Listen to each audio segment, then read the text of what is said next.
tikus ini, IQ 150. Sampai di rumah, ada ranjang, ada jam. Perabotannya tidak terlalu kuno. Benang, korek api, dan ada satu yang enak dipandang. Poster wanita di pantai. Saat tikus mau tidur, tiba-tiba tembok, masuk sebuah paku besar. Paku kedua dan ketiga, dekat ke arahnya. Tikus yang berada di tengah, tidak aman. Ia pun pergi. Ternyata pria itu, di luar sedang terus mengebor. Di saat itu, sebuah paku besar menghalangi jalan tikus. Dan ia dikepung, tidak bisa bergerak. Saat pria akan mengebor yang terakhir, kehabisan listrik. Ia mengambil palu, baru mau pukul, kakaknya buka pintu. Saat itu, tikus berhasil kabur. Hari itu mereka sedang angkat bak mandi.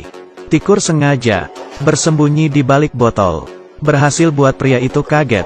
Keduanya masuk ke bak, dan turun ke bawah. Main roller coaster gratis. Saat sudah selesai, tiba-tiba, baknya jatuh ke dalam es. Saat mereka balik, ingin balas dendam ke tikus. Di lantai pasang banyak jebakan. Keduanya menunggu sepanjang malam. Saat sedang tunggu, tikus keluar. Datu senang, bersiap masuk permainan.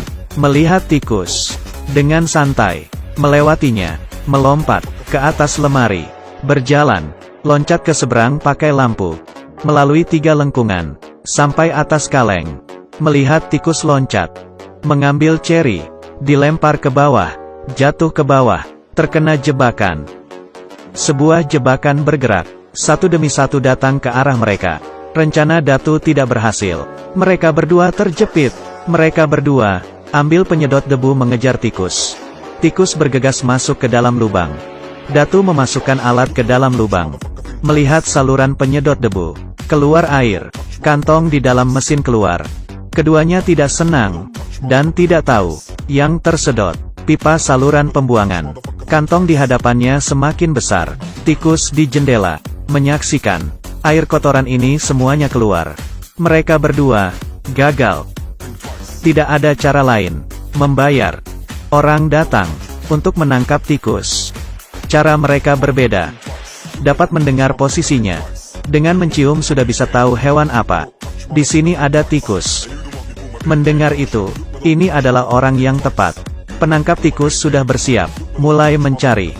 Ia menemukan 3 petunjuk penting. Ia sudah kerja puluhan tahun. Pengalamannya banyak. Mengeluarkan alat.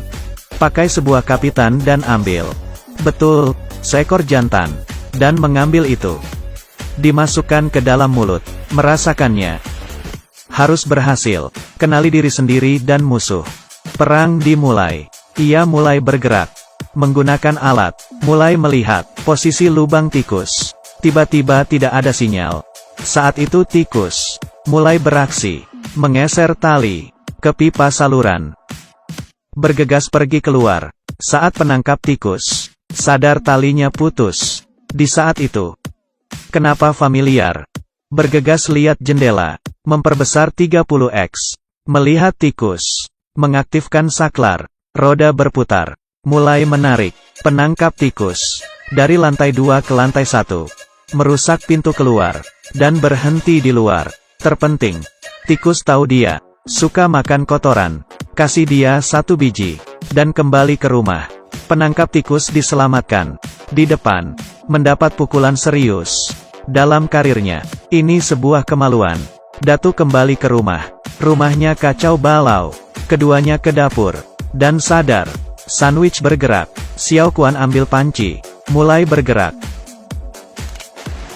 Datu yang kehilangan akal terus mengejar tikus. Tikus kecil mengenal jalan, tapi Datu semakin naik, semakin sempit. Ia pun tersangkut di lubang. Xiao Kuan buru-buru ambil senter, diarahkan ke Datu. Tikus mengambil kesempatan, melepas tombol gas. Di saat itu, senter rusak, dan kebetulan tikus pindah rumah.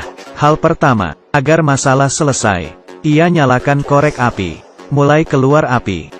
Di saat itu, Datu terlempar keluar, dan masuk ke dalam sungai. Jatuh ke dasar, di atas bak mandi. Di situ Xiao Kuan, terlempar ke lemari. Baru ingin bangun, lemari belakang jatuh ke tubuhnya. Kepalanya tertimpa dan jari terjepit. Di saat itu Datu kembali, dan Xiao Kuan juga sudah beranjak. Keduanya mulai, dengan pengalamannya sendiri, mengayunkan tangan. Selanjutnya, akhirnya, semuanya, ternyata Datu mulai marah dan kesal. Ambil senjata dan menembak. Tikus panik, bergegas masuk lubang. Ia memasukkan senjata ke lubang. Tapi ia tidak tahu, di bawah pistol, ada bom penangkap tikus. Saat tembak, langsung, dari bawah meledak, lantai pun hancur. Keduanya langsung, terjatuh ke bawah. Mereka berdua, mulai merapikan rumah, ingin lelang rumah itu. Dengan harga tinggi, rumah bersejarah ratusan tahun, memiliki nilai koleksi bagus. Banyak orang datang lihat rumah. Lelang dimulai, orang di bawah, berjuang, mulai buka harga. Di saat ini, tikus keluar. Xiao Kun menggerakkan tangan, untuk menangkap tikus. Tangan licin, tikus masuk ke dalam baju. Ia pun geli menari-nari. Rokok di tangan, masuk ke dalam rambut gadis pirang. Mengeluarkan asap. Gadis pirang panik. Datu datang meniup, mencoba buat api padam. Ia mengambil bir, dan dituangkan ke sana. Keadaan jadi kacau. Tapi orang tua di atas, masih, lanjut lelang. Xiao Kuan membawa saluran air, tapi untungnya api sudah padam. Datu marah, langsung masukkan air ke dalam lubang tikus. Xiao Kuan buka keran paling keras. Tikus menganggap, setara dengan tsunami, menyelamatkan diri. Itu dia, kelelahan berlari, naik ke atas kaleng. Lelang sudah sampai harga tinggi. Di saat itu, air menghancurkan tembok. Orang di dalam terbawa, terseret keluar. Datu saat itu, hatinya kuat, tidak apa-apa, selama rumah masih ada, lelang masih lanjut. Rumah mewah rubuh. Mereka berdua putus asa, menyetir ke pabrik. Tikus setan kecil juga ikut. Mereka berdua kelelahan, tertidur di atas meja. Pada saat itu, tikus dengan IQ tinggi mulai beraksi lagi, mengganggu mereka berdua. Melihat keluar jendela, pabrik tali hidup. Ternyata tikus mengubah jadi pabrik pengolahan makanan, berbentuk bola keju, dan rasanya enak. Setelah itu mereka meningkatkan produksi. Tikus yang pintar, bertanggung jawab atas periksa kualitas. Sejak saat itu, mereka berdua menjadi pemenang. Baik, saya Muzili. Sampai berjumpa lagi.